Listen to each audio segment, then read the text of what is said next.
බුදුරජාණන් වහන්සේගේ අවබෝධය සර්වඥතා ඥානය හැබැයි මේ ඕනෑම සත්වයාගේ භවගාමී ජීවිතය පිළිබඳව බුදුරජාණන් වහන්සේට තිබුණ අවබෝධය මේ සර්වඥතා ඥානයේ අබමල් රේණුවකටත් වඩා අඩු කොටසක් කියලායි සඳහන් කරන්නේ.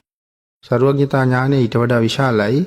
මේ කාරණාව දැනගැනීම ඒ තරම්ම සුළු කාරණාවක්. සත්වයාගේ භවගාමී ජීවිතය තිරිසන් සතෙක් දිහා බැලුවොත් මේ සත්ව ලෝකයේ ඉන්න සියලුම තිරිසන් සත්තු මනුෂ්‍ය භවවල ජීවත් වෙච්ච කාලෙත් ඊට කලින් තිරිසන් වෙච්ච ආත්මත් ඊට කලින් නිරයවල හිටපු ආත්මත් ඊට කලින් ජීවත් වෙච්ච තිරිසන් ආත්මක නම් මොන තිරිසන් ලෝකවල හිටියද කොයි සත්තු ඇටියට හිටියද සමහර වෙලාවට වැසිකිලි වලක පණුවෙක් වෙලා හිටපු කාලයත් තවත් කාලයක ලොකු ඇඟපතක් තිබිච්ච ගවයෙක් වාගේ සතෙක් වෙලා හිටපු කාලත් ඇතෙක් අලියෙක් වෙලා ඉපදිලා හිටපු කාලත් කුරුල්ලෙක් කොබෙයියෙක් වෙච්ච කාලෙත් බඩගාන උරගයෙක් වෙච්ච කාලෙත් එක පුද්ගලයෙක් සම්බන්ධයෙන් ප්‍රකාශ කරන්න පුළුවන් පුදුම හැකියාවක් බුදුරජාණන් වහන්සේට තිබුණා. තත දස්සිතාය තථාගතෝ. මේ තථාගත කියන වචනය විස්තර කරන තැන ආකාර 8ක් පැහැදිලි කරනවා. එයින් පස්වෙනි කාරණාව තමයි මේ තත දස්සිතාය තථාගතෝ කියලා කියන්නේ. අනන්ත සක්වල අනන්ත ජීවීන්ගේ සියලුම සිතුවිලි දක්නා නුවණ. අනන්ත සක්වල කියලා කියහම සක්වලකට ලෝක 31ක් තියෙනවා කියලා. එතකොට එක සක්වලකට එක ඉරක් එක හඳක් පායන්නේ. නමුත් එවන් සක්වලවල් අනන්තයක් සීමාවක් නැහැ. අනන්ත සක්වල අනන්ත ජීවීන්. ඒ සියලුම ජීවීන්ගේ සිත් දැනගැනීමේ හැකියාවක් බුදුරජාණන් වහන්සේට තිබුණා. යම් මොහොතක බුදුරජාණන් වහන්සේගෙන් මේ සක්වලෙන් පිට වෙනත් සක්වලක ජීවියෙක් ගැන සඳහන් කරන්න පුළුවන් කෙනෙක් හිටියානම් ඒ අහවල් සත්වයා මේ මොහොතේ හිතන්නේ මොනවද කියලා බුදුරජාණන් වහන්සේගෙන් ඇහුවොත් ඒ අහන නිමේෂයේ අතරක් නැහැ කියලා සඳහන් කරන්නේ ඔහු හිතන දේ මේ මොහොතේම ප්‍රකාශ කරනවා හරියටම. ඒ තරම් දැනගැනීමේ හැකියාවක් තිබුණා.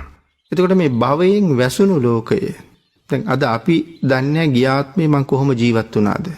මොන විදිහේ ජීවිතයක් ගත කළාද? මනුෂ්‍ය ආත්මයක හිටියද? දිව්‍ය ආත්මයක හිටියද? තිරිසන් ආත්මයක හිටියද? නිරේක හිටියද? ඒකක්වත් අපි දන්නේ ඒ සියල්ලම අපිට භවයෙන් වැහිලා තියෙන්නේ. නමුත් මම කියන පුජ්‍යලයා අරගත්තාම බුදුරජාණන් වහන්සේට මගේ භවයෙන් වෙහිච්ච කිසි දෙයක් නැහැ. ඒ මා පිළිබඳව සඳහන් කරන්න පුළුවන් සියලුම දේවල් බුදුරජාණන් වහන්සේගේ ඥාණයට අරමුණු වෙනවා. අරමුණු වෙලා ඒක තමයි ওই භික්ෂූන් වහන්සේලා සමහර වෙලාවට යම් ගැටුම් ඇති කරගත් අවස්ථාවන් වල පවා බුදුරජාණන් වහන්සේ ගාවට පැමිණිලා ගියාම සඳහන් කළේ ඔබ අද නෙමෙයි පෙරත් මේ විදිහටම ජීවත් වෙච්ච කෙනෙක් කියලා භාග්‍යතුන් වහන්සේ අතීත කතාවල් ගැන හැර දක්වලා තියෙනවා ජාතක පාළියේ එහෙම බොහොම. භාග්‍යතුන් වහන්සේගේ දැකීමේ හැකියාව නමුත් අනික් කවුරුවත් ඒ කරුණ දන්නේ නැහැ. සමහර භික්ෂූන් වහන්සේලා පවා උන්වහන්සේලාගේ ඒ අතීත ජීවන චර්යාව අද පැහැදිලි කරලා දුන්නාම එයින් ලැජ්ජාවටපත් වුණා. මම මෙහෙමත් හිටියද? එහෙනම් මේ භවයෙන් මං කොහොම හරි ඈතර වෙන්න ඕනේ කියන කාරණාව. එනිසා උන්වහන්සේලා ඒ වෙනුවෙන් උත්සාහ දැරුවා. ඉතින් ඒ වගේ අති දීර්ඝ තරම් සංසාරේ භවයෙන් වැසිලා තිබිච්ච කරුණු කාරණා අපේ බුදුරජාණන් වහන්සේට මතු කරලා පැහැදිලි කරලා දේශනා කරන්න පුළුවන් හැකියාවක් තිබුණා. අපි දන්නේ අපේ භවයේ කොහොම සකස් වෙලා තිබුණාද අනාගතයට කොහොම සකස් වෙනවද කියලා. නමුත් අපේ අනාගතය කොහොමද කියන කාරණාවත් භාග්‍යතුන් වහන්සේ දන්නවා. වර්තමානය ගැන දන්නවා. අතීතය ගැන දන්නවා. ඒ තරම් පුදුම හැකියාවක් බුදුරජාණන් වහන්සේ සතුව තිබුණා.